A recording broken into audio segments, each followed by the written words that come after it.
We're going to go ahead and talk about how to optimize hormones, which are our body's communication and regulatory system. We're seeing major stresses to the hormonal system coming from four key areas. The first is simply the stress of modern life. The stress of modern life is causing suppression of what's called the hypothalamic pituitary axis, which regulates our entire hormonal system. When it comes to optimizing metabolism, the thyroid is our body's gas pedal, and there's little that's more important you can do to get your energy metabolism humming. But here's the bigger problem, and this is an issue with the normal ranges in lab testing. Where do they get these normal ranges from? And the National Lab Guideline Standards, and basically what they do is they take 100 people, do the test, and they apply what's called 2 standard deviations. That means that the 95% of people in the middle are normal, and the highest and lowest 2.5% are defined as abnormal. And that's all the normal range is, 2 standard deviations. All the test tells you is where the person fits in a range of 100 people. But most importantly, you listen to the person, and this is a good rule of thumb in general, because they'll tell you what's going on with them. You do the blood testing to make sure that the free T4 blood test is not going above the normal range or in the upper 20th percentile of normal for safety, because too much isn't good. Don't use a TSH to monitor treatment. You will undertreat most of the time. And if you simply adjust to what feels the best, keep the free T4 in the normal range for safety, once you've done that, people are going to feel dramatically better. One of the critical stresses that we are having and challenges for thyroid function is iodine. Iodine is critical for thyroid function, and it used to be that inadequate iodine was epidemic until they started supplementing both flour and salt with iodine, and that took care of the problem. But over the last 50 years, the bakers have been substituting bromides for iodine in the flour, and we have now lost 50% of our iodine intake, and low iodine is a major issue once again. I don't recommend testing for that. The simplest thing to do is to take a good multivitamin that has the iodine in it. Also, selenium will help make it easier to optimize function in the immune milieu for the thyroid. So I do recommend that people take Ultra Preventive X for their iodine and selenium, as well as for the activated forms of methylated folic acid. Another way to get iodine is with Thyromend, and that's a wonderful iodine and herbal mix that makes it all very simple. So we've looked at optimizing thyroid function. Let's take a look at our adrenal stress handler. Basically, the adrenal is what handles our fight or flight reaction. Let's take a look at what happens when the adrenal stress handler has a fight or flight reaction going off all day, day in, day out, as opposed to the once every 6 weeks that it's been doing historically. Well, what happens is you start to get suppression of the hypothalamic pituitary adrenal axis that we've talked about so much today. It's a major problem in modern life. And again, the blood tests will miss not only most, but the drastic majority of people whose adrenal glands are just starting to feel exhausted and overwhelmed. You want to go with 2 supplements. One is called the Adrenal Plus 300, which is a mix of adrenal glandulars, vitamin B5, and vitamin C, which are all critical for optimizing and supporting adrenal function.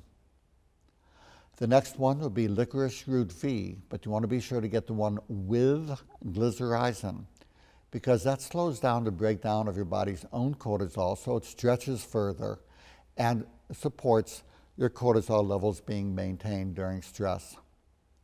And then if the DHEA sulfate levels are low or the salivary DHEA levels are low, 5 to 10 milligrams in women and 25 to 50 milligrams a day in men can be very helpful, especially taken in the morning, to help support adrenal function. So we've talked about the thyroid gas pedal, the adrenal stress handler glands. And now let's talk about the reproductive system, because these hormones are not only for reproduction.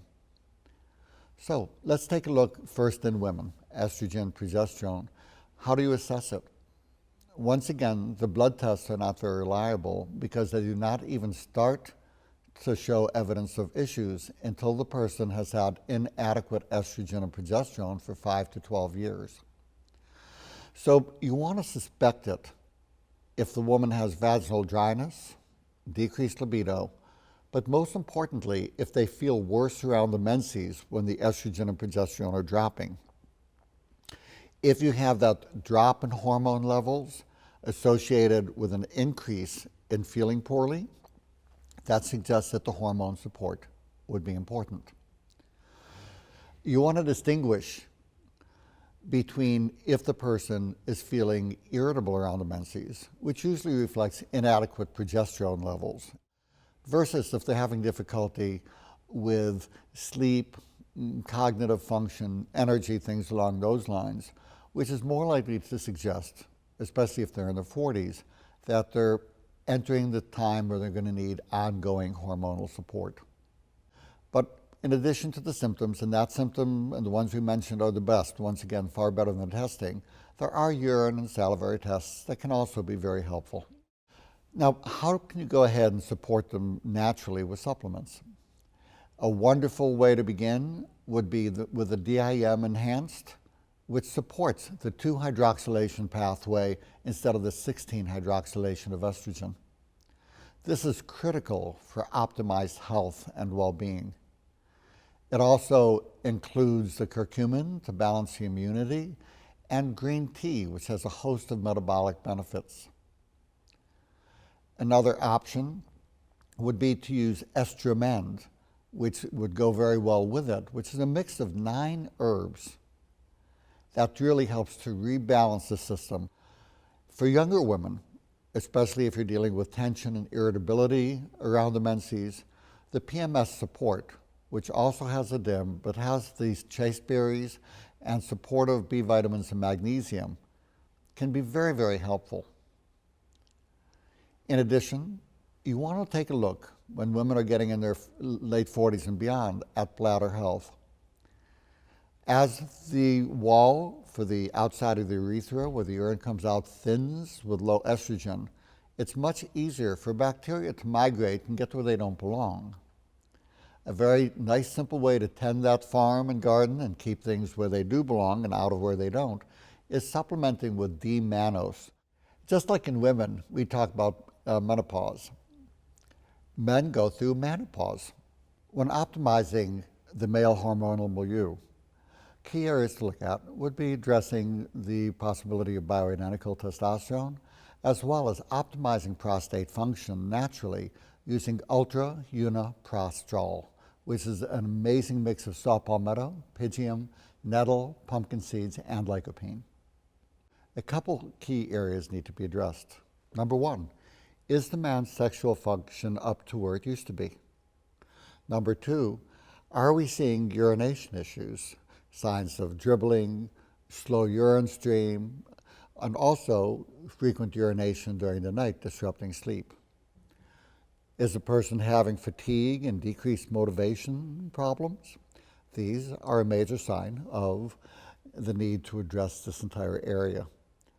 And also, metabolic parameters, including looking at such things as healthy insulin response, optimization of lipids, and optimal vessel tone.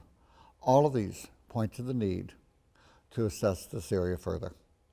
So consider testosterone support with bioidentical testosterone if the total testosterone level is under 540. So that gives us a simple but excellent overview on how to optimize hormonal function in the folks coming in to see you. Next, we're going to talk about the foundation of health, nutrition.